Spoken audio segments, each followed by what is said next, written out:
Mardi, le 20 février, bienvenue en prenant votre café. Les marchés boursiers étaient fermés hier, mais il y a plein de nouvelles quand même. Taïga qui congédie, c'est écrit dans le ciel, là. Même pas dans le ciel. Là, même pas besoin de regarder. Tu regardes à hauteur des yeux, c'est écrit. Hydro-Québec qui veut se bâtir une équipe de marketing avec 100 millions de dollars. C'est quelque chose à vendre, nous autres?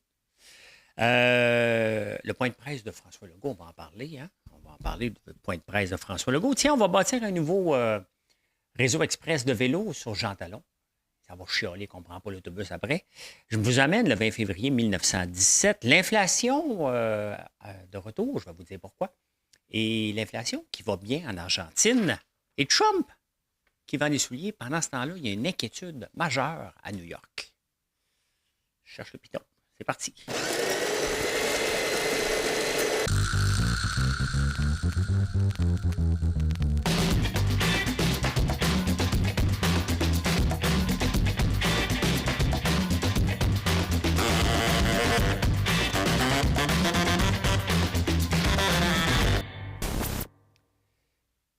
J'ai souvent des problèmes d'enregistrement ici à Montréal comparativement à la campagne. Là, je me suis équipé d'un UPS, donc je vais hâte de voir si je vais avoir encore les mêmes problèmes. Il y a beaucoup de fluctuations de courant dans cette maison-là, donc des fois, je suis en train d'enregistrer, paf, ça pète. Je vais voir si c'est ça qui cause le problème. En tout cas, là, ça va, parce que c'est travaille fort pour ce show-là. Merci d'être là. Merci de vous abonner. Hein? Vous êtes de plus en plus. Là, je frôle le 2500 par jour, plus à peu près autant, même un petit peu plus en podcast. Donc là, je vise 3000. Donc, si ça vous tente de le partager, bien, tant mieux. Hein? Sinon, c'est pas grave. C'est pas grave. Ce qui est spécial, par contre, c'est Hydro-Québec. Hydro-Québec se cherche pour les 3 prochaines années, vont dépenser. Hein, parce que là, on n'a pas d'investissement. Le marketing, là, quand ça rapporte, c'est un investissement. Quand on dépense, quand ça ne rapporte pas, c'est une dépense. Qu'est-ce que Hydro-Québec a besoin d'une firme externe? Hein?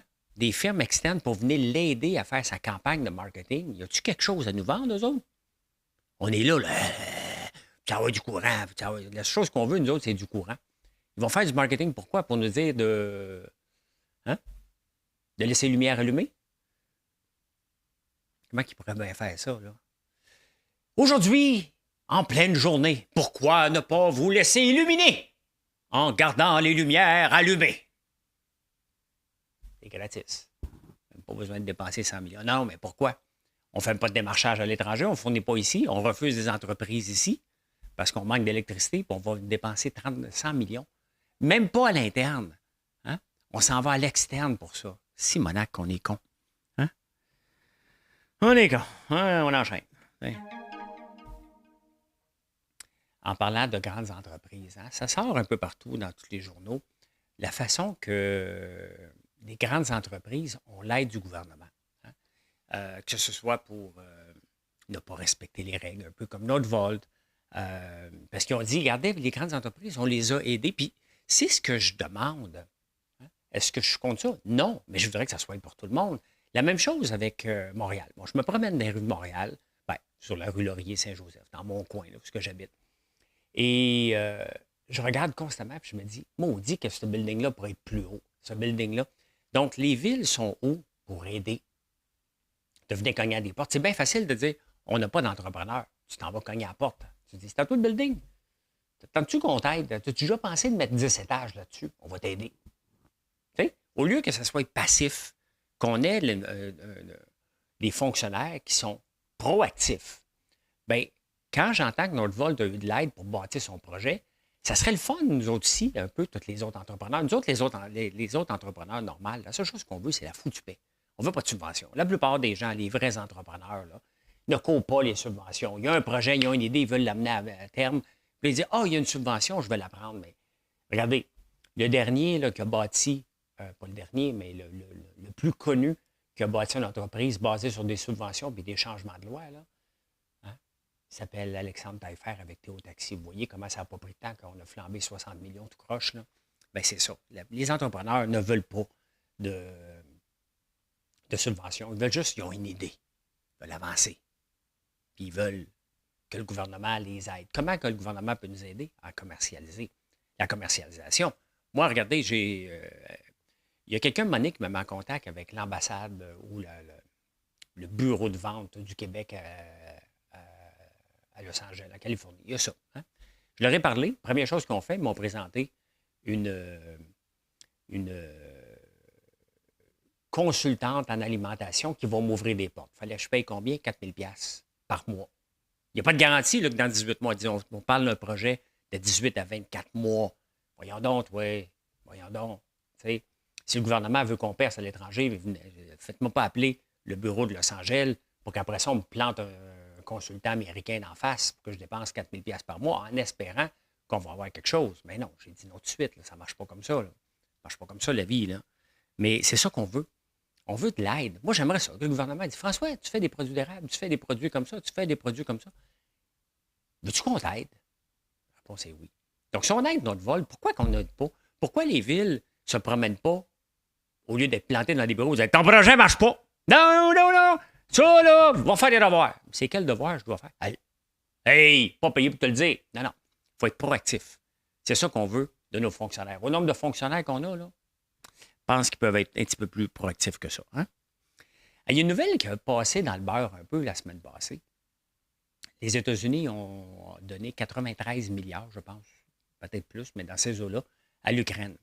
En même temps, Donald Trump est sorti pour dire, regarde, c'est des pays qui n'auront pas, qui ne mettront pas 2 dans l'OTAN. Je vais dire à Poutine qu'ils partent après pour aller les attaquer. Et qu'est-ce que Vladimir Zelensky, le président ukrainien, a dit? En même temps qu'il va quêter de l'argent un peu partout, il dit Trump serait bon pour nous autres pour rétablir la paix.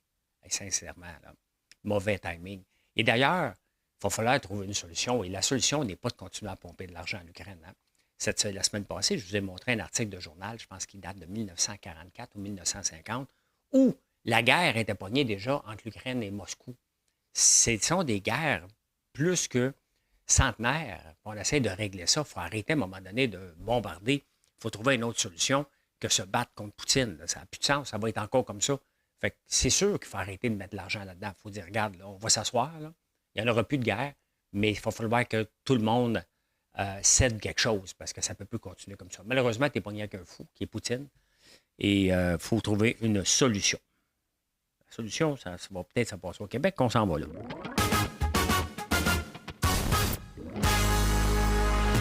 Au Québec. Avez-vous vu le point de presse dimanche de notre Bernard, Sonia et François Legault? Hein? Ils sont venus nous expliquer leur plan. Bon, en partant, là, si tu es obligé d'expliquer un plan là, de long en large, là, hein, c'est peut-être parce qu'il n'est pas bon. Hein? En parlant de pas bon.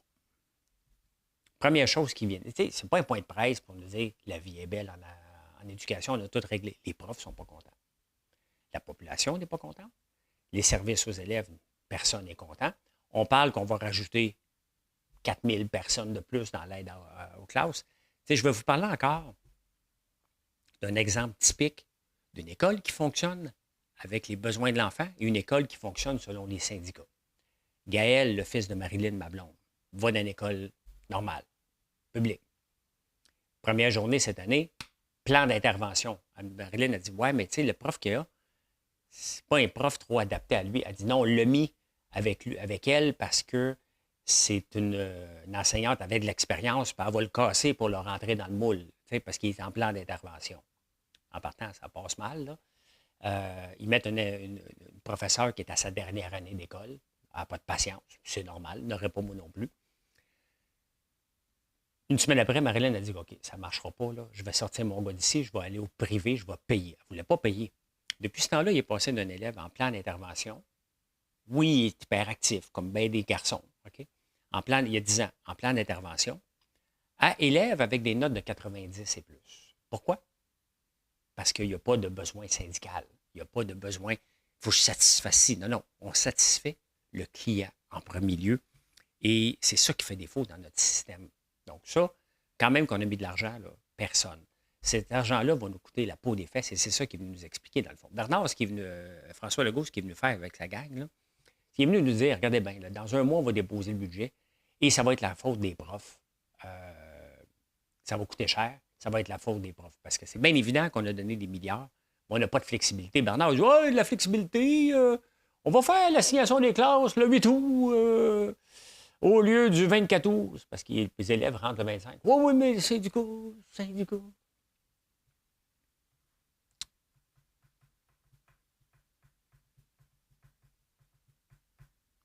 Dans la même journée, dans la presse, je relisais mes notes, là. Un centre de service sur 5. Dans toutes les entreprises, là, c'est normal, c'est sain et c'est voulu. C'est la même chose avec nos fonctionnaires. Il y a un moment donné, il y a des gens qui ne cadrent plus dans l'entreprise. Il faut les laisser partir. Je pourrais chanter Laisse-moi partir, mais laisse-toi partir. Hein. Laisse-toi partir! Donc, il faut que tu laisses partir des gens. C'est normal. Hein? C'est pas tout le temps tout le monde qui fit dans l'entreprise pour toujours. C'est comme ça. Tu en embauches d'autres. Tu amènes du 109 qu'eux autres, et ils croient à l'entreprise. Il y en a d'autres qui n'y croient plus. C'est comme ça. Ça fait partie de mon quotidien. Ben, pas mon quotidien, mais de temps en temps, au 2-3 mois, tu dis, ouais, là, ça ne marche plus. Hein? Tu as beau essayer de travailler avec eux autres, mais ça ne marche pas. Les fonctionnaires ne font pas ça. Imaginez-vous un prof congédier un prof, mais imaginez-vous qu'un centre, comment tu appelles ça? Un centre de service sur 5 n'ont eu aucun congédiement depuis 5 ans. C'est pas normal. C'est pas normal. Pensez-vous que tous les profs, c'est tous des superstars? Eh non. Hein? Vous voyez comment c'est mal géré, c'est ça. Monter un dossier pour congédier un prof, ça prend une éternité. En pleine pénurie, le prof va sortir des journaux pour dire « J'étais bon, il ne m'aimait pas ». Personne ne le fait. On est pogné avec ça. Il y a des très bons profs. Là. Mon frère est un prof, sa blonde aussi. Je pense, certain, pas je pense, je suis certain qu'ils sont des bons profs parce que je les vois aller et ils ont à cœur leurs élèves. Hein?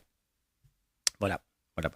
Hey, on va bâtir, checkez bien ça, gueuler. Hein? Tu sais, la STM, il y a moins de gens qui le prennent pour plusieurs raisons. Les autobus de la ville, c'est simple, c'est un service de merde. Tu sais, regardez, Marilyn, elle voulait aller chercher une passe. Il a fallu qu'elle se rende d'une station de métro pour aller chercher des billets. Là. Première étape. Donc, on est archaïque là-dessus. Deuxième étape, bien, on bâtit et on dit aux gens, faites du vélo. On va ouvrir les pistes cyclables. Faites du vélo. On laisse les Bixi toute l'année disponibles. On bâtit le réseau express de vélo sur Saint-Denis. On dit que ça fait 1 million de passages qu'on a. On en va en bâtir un sur Jean Talon. Mais quand les gens qui se promènent en vélo, pensez-vous que c'est le riche de Westmount là, qui va dire ben, moi, aller faire du vélo sur Jean Talon? Hein? Mais non. C'est les gens qui habitent sur Jean Talon qui vont passer de là à là. Donc, ces gens-là, c'est des gens potentiellement qui prenaient l'autobus avant. Ils disent ah, tiens, on va prendre le vélo, on va prendre le Bixi. Ça a l'air que c'est pas si pire faire ça à moins 20, on va l'essayer. Bien, il n'a pas pris l'autobus cette journée-là. Donc, c'est bien évident que plus qu'on développe le réseau de cyclistes, puis je ne suis pas contre, là. C'est juste qu'on n'a pas une scène pour le faire. On ne devrait pas le faire tout de suite, mais ça, c'est une autre affaire. Bien, on enlève des revenus à la STM. C'est bien évident. Pendant ce temps-là, il va dire, bien là, il n'y a pas personne qui le prend, il faut faire du marketing. Ils n'ont rien compris. Deux choses aujourd'hui. Hein? STM qui va faire du marketing, qui en fait déjà à pleine pelletée, prenez l'autobus. La ville qui dit, prenez votre vélo. Hydro-Québec qui dit, on va faire une campagne de marketing sur 3 ans de 100 millions de dollars. Je sais, ça va être une campagne de marketing pour convaincre les Autochtones de nous laisser mettre des éoliennes. Là. Mais à un moment donné, pas besoin de faire du marketing. On ne fera quand même pas sur Facebook. Adopter une éolienne! Économiser de l'impôt. Qu'est-ce que j'ai marqué, ça? Qu'est-ce que j'ai marqué? Non, le stade olympique. Le stade olympique, les chiffres sortent. Tu sais, quand on nous prend pour des imbéciles, bien, les journalistes, des fois, travaillent un petit peu. Puis ils disent ah, tu vas me prendre pour un imbécile de 2 milliards de démolition. Hein? Vous avez vu cette semaine que, dans le fond, ça coûterait à peu près 50 millions, gros max, le démolir. Hein? Si on se fie aux autres qui ont été démolis, mettons 75 millions. On ferme le dossier là-dessus. Là, maintenant, on va avoir un toit à 870 millions. C'est beaucoup, beaucoup d'argent. Mais bon, on a un toit. On a un nouveau funiculaire qu'on est en train de dépenser 90 millions dedans. Mais là, on a à bâtisse à date des années 70 à l'intérieur. Le son est mauvais, les écrans, c'est gênant. Un peu plus d'un écran cathodique. Tu l'allumes puis tu attends 15-20 minutes qu'elle se réchauffe. Là. Les bancs sont toutes finis. Les concessions, il y a encore des concessions de hot dog des années 50, 70 là-dedans. Et des toilettes qui n'ont pas été rénovées. Donc, combien vous pensez qu'on va mettre de l'argent? Bien, à Toronto, où qui joue les Blue Jays, qui est quand même assez neuf, plus neuf que le stade olympique, Ils viennent de le rénover pour 300 millions. Donc ici, puisqu'on est à Montréal, il y a de l'inflation de Toronto puis Montréal, ça va sûrement coûter un autre 700 millions pour rénover l'intérieur. Hein? Pas sorti du bois, là. Pas sorti du bois, mais peut-être après ça, là, peut-être que si tout est aligné, hein, puis il n'y a pas d'éclipse parce que sinon les écoles sont fermées, là, Taylor Swift va venir. Pas avant. Pas avant.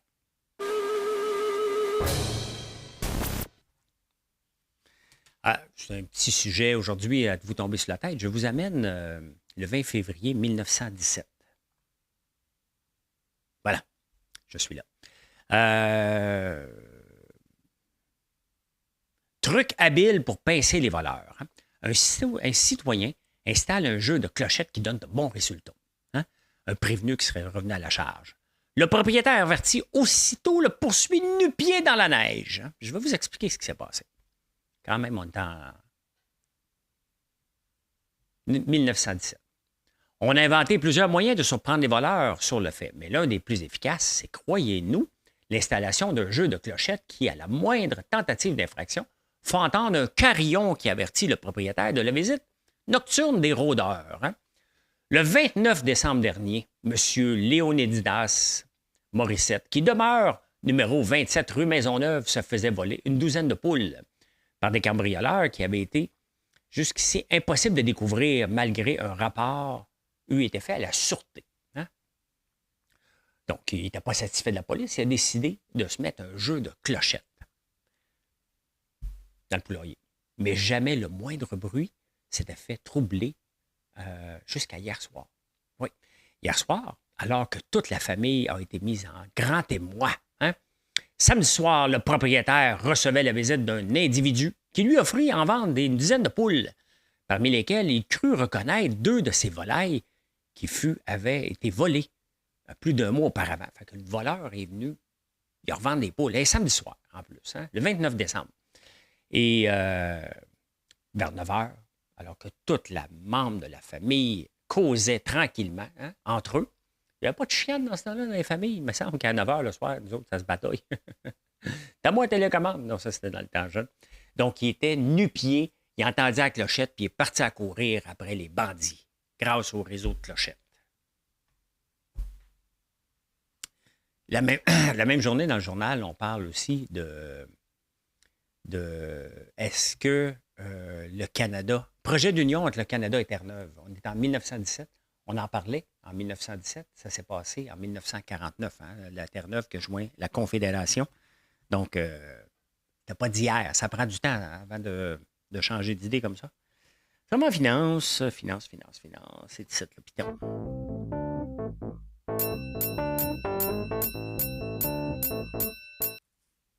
Je suis beaucoup ce qui se passe en Argentine depuis l'arrivée de Javier Milei, parce qu'il arrive avec des idées. Il a coupé beaucoup de gens dans la fonction publique. Il met la hache à peu près partout et tout le monde le prend pour un cow-boy. Bien, regardez, hein, ça fait pas longtemps qu'il est là, décembre, novembre. Et en janvier, l'inflation, entre décembre et janvier, l'inflation est tombée de 25 à 20 On s'entend, on est loin, là, mais l'inflation, quand même, qui a baissé de 5 points de pourcentage, c'est énorme en un mois. Et non seulement ça, l'Argentine, la première fois en 12 ans, ils ont un excédent budgétaire. Bon, c'est sûr que c'est fait à coup de hache, là, mais à un moment donné, quand un pays a une inflation galopante et rien ne va, il a mis énormément de fonctionnaires dehors. Puis vous allez voir, les gens vont avoir les mêmes services à la fin, là. Mais c'est intéressant à suivre. Donc, je vous tiens toujours au courant de ce qui se passe là, parce que je trouve ça très, très intéressant de voir qu'à un moment donné, il faut que tu prennes le taureau par les cornes et tu le fais. La Nouvelle-Zélande aussi a congédié beaucoup de fonctionnaires. L'Argentine, beaucoup. Hâte de voir ici, dans un mois, il va y avoir un nouveau budget. Est-ce que le gouvernement a des couilles, le go pour dire on va congédier des fonctionnaires nous autres aussi? Ça n'arrivera pas. Ils vont sûrement augmenter les taxes ou une taxe sur l'essence, ils vont augmenter quelque chose, ou on va juste vivre d'un déficit puis payer plus d'impôts éventuellement. Hein? Vous pensez que l'inflation, qu'est-ce qui s'est passé dans le temps de la pandémie? On avait une inflation galopante, hein, vraiment beaucoup, et c'est pour ça que maintenant, on paye le prix. Mais pourquoi? Parce qu'on achetait beaucoup de choses de la Chine qui venaient en bateau. Hein? Un peu de tout qui arrive ici passe en bateau. Là, il y a eu le canal de Suez où il y a beaucoup d'attaques, donc les gros bateaux ne passent plus par là. Bien, le prix d'un container qui vient de la Chine a augmenté de 174 pour arriver sur la côte ouest des États-Unis. Donc, c'est nous autres. Hein? Donc, c'est bien évident que ça coûte plus cher faire venir quelque chose, puis faire venir quelque chose, ça peut être ta tablette de téléphone, ton téléphone, ta télévision, donc tout va finir par recoûter plus cher encore. Donc, c'est pas de main qu'on peut régler l'inflation. L'inflation, c'est tellement mondial et compliqué. Dès qu'il arrive un soubresaut de quelque chose, bien, ça fait exploser. Regardez, je vous ai parlé du thé en Grande-Bretagne. Bien, ils ont paniqué bien raide parce que le thé qui vient de l'Asie ne rentre pas en Grande-Bretagne parce que ça coûte 350 de plus un container pour la Grande-Bretagne. Je ne sais pas pourquoi, il me semble que c'est plus proche. Mais voilà. Hein? Donc, on n'est pas sorti du bois avec l'inflation. C'est assez complexe à régler. Hein? L'industrie du pot qui en arrache, ben oui, il y a encore le marché noir. Il ne faut pas oublier qu'ils se battent contre le marché noir. Hein. C'est dur à battre quand tu te bats contre quelqu'un qui n'a pas de structure à payer. Regardez, je vous montre ici le Horizon Marijuana Life Science Index ETF. Ça fait longtemps que je le suis. Il a déjà monté le 15 mars 2019, au moment où on a rendu légal la marijuana à peu près. Il valait 100$ à peu près, 90$. Aujourd'hui, ça n'en vaut que 9 Il débarque de 90 Pourquoi? Bien, je le dis souvent, hein, et c'est pour ça que mon modèle d'affaires est dans la transformation. Si tu ne fais que produire, tes chances sont nulles de t'en sortir. Tu es toujours pris avec un marché de marché noir. Mais si tu es dans la transformation, bien là, tu as plus le chemin libre pour faire tes affaires. Ça ne veut pas dire que tu peux charger plus, mais c'est bien évident que si je produisais que du soya, bien pourquoi vous pensez que j'ai beaucoup de soya? Parce que mon silo était plein, puis c'était pas assez rentable, même faire venir un camion pour le sortir. J'ai décidé de le garder, j'ai décidé de trouver des débouchés. Je suis en train de faire des extraits de soya pour faire des futurs sérums, pour faire des futures crèmes. Avec ça, c'est très populaire. Pour faire des masques pour les cheveux. Donc, on peut faire de l'agriculture de façon différente. C'est ce que je fais. Regardez le cannabis, on ne fait rien de différent. On fait pousser du cannabis, on le revend à SQDC et on ne fait pas de maudite scène avec ça. Et le même modèle se répète partout dans le monde. La France, en ce moment, est en train de penser à légaliser. Tous les types de cannabis explosent puis ils vont tout péter aux frettes. C'est des modes. Hein? J'en ai parlé hier, justement, de suivre les modes. Bien, à un moment donné, il faut que tu saches quand la bulle éclate, il faut que tu sortes de là. Et bien, c'est ça. Hein, si vous vous êtes intéressé, si vous croyez que ça peut monter, vous pouvez regarder le HMMJ ETF. Je pense qu'il est à Toronto. Oui, il est à Toronto. Donc, voilà. Voilà. Et on continue. Taiga, les motos marines et les skidoo. J'ai jamais cru à ce projet-là. Si vous me suivez depuis longtemps, je décris ce genre d'entreprise-là qui a une idée. Tu sais, un entrepreneur a le droit d'avoir une idée. Moi, honnêtement, vous me demandez là, constamment, tu n'as pas peur de te perdre avec autant de produits, mais comment tu peux passer à faire du shampoing, à faire des gaufres à l'érable? Bien, c'est une entreprise que j'ai. J'ai quand même pas mal d'employés, puis on a des cuisines différentes et des endroits différents pour travailler chacun des produits qu'on fait. Ça, c'est mon rêve à moi. Je n'ai pas été voir le gouvernement pour dire, regardez, donnez-moi des subventions, je vais faire de l'agriculture différente et je vais vous montrer que ça va réussir. Si je me pète la gueule, parce qu'il n'y a pas de garantie dans ce que je fais, là. Ça va bien après 5 ans, on est rentable, mais j'investis tellement dans la recherche et développement et dans la croissance qu'on a de la misère à avoir de l'argent dans le compte de banque, comme n'importe qui. Mais ça, c'est mon rêve à moi. Que je finance moi-même au détriment de mon sommeil la plupart du temps. Donc, quand j'ai vu Taiga se lancer dans la moto marine, après la C-Série qui n'a pas marché, la C-Série, on a dit on va faire un avion différent, on va économiser, on va faire le meilleur avion au monde, ce qui est superbe. On ne va pas être contre ça. Sauf que le problème, personne ne faisait confiance à Bombardier avec la C-Série. Donc, ils n'achetaient pas. On avait forcé Delta à venir faire une annonce qui était pour en prendre 75. Là. Ça ne marche pas. Hein? Ils ont même cancellé par la suite. On arrive, on le donne à Airbus, bingo, ça part. Pourquoi? Parce que les gens ont confiance à Airbus. Hein? La grosse différence. Donc, on va avoir perdu. Bien là, à date, on perd 1,4 milliard sur papier. Là. On va voir, d'ici 2030, Airbus va nous acheter. Si Bombardier, Polaris, puis toutes les gangs qui font des skidoo n'ont pas fait de skidoo électrique ou de motomarine électrique encore, ce n'est pas un signe que le marché n'est pas là. Ils ont le réseau de distribution, ils ont l'équipe en place, la recherche et développement pour faire ça, ils ne l'ont pas fait. Pourquoi? parce que c'est pas rentable, parce qu'il faut bâtir un réseau. Imaginez-vous une entreprise comme Taiga qui doit partir de zéro, faire la tournée du monde de toutes les shows pour dire regardez ce qu'on a de bien. Ça ne veut pas dire que c'est mauvais, là. Ça ne veut pas dire est-ce que c'est mieux pour l'environnement. Oui, mais à un moment donné, on n'a pas à financer ça. Le gouvernement a embarqué là-dedans parce qu'il y a des batteries. Hein? C'est le mot en ce moment. Il y a toujours eu des buzzwords au courant des subventions qu'on se garoche. Regardez l'intelligence artificielle ici. Là. Il n'y a pas une entreprise au Québec à peu près qui en fait. Il y en a une couple, là. Mais on n'est pas des leaders mondiaux. C'est les États-Unis. C'est ChatGPT qui est leader mondial là-dedans. Là. On ne l'est pas. Hein? On pensait qu'on l'était. On a subventionné plusieurs projets d'intelligence artificielle. Mais Taiga est voué à l'échec depuis le début. Donc, quand j'ai vu que le gouvernement a mis 70 millions là-dedans, là, c'est un scandale. Tu sais, à un moment donné, là, tu dis, regarde, fais tes affaires. Là. La décarbonation, hein? C'est tout le temps le mot d'ordre. Un skidoo, c'est un amusement. À moins que tu en aies de besoin comme moi pour aller dans le bois, hein? Comme d'autres personnes. Mais quand tu vas juste te promener, tu as le droit, là, c'est le fun. J'en ai déjà fait. Pas contre ça. C'est de l'amusement. Donc, si tu veux te décarboner, la campagne serait plus n'achetez pas de skidoo. Point final, là. C'est pas comme on a besoin des autos pour se promener. C'est un plaisir qu'on se paye, tout simplement. Donc, le gouvernement n'avait pas financé ça pour multiples raisons. Et c'est bien évident qu'ils vont péter aux frettes. Ils viennent de congédier. C'est normal. On a eu un hiver de merde. Tout simplement, on rentre en récession minime parce qu'on n'est pas encore en récession, mais quand même, on est plus serré financièrement qu'on l'était quand le gouvernement nous pompait de l'argent sans compter dans le temps de la pandémie. Là. Hein? Insolite.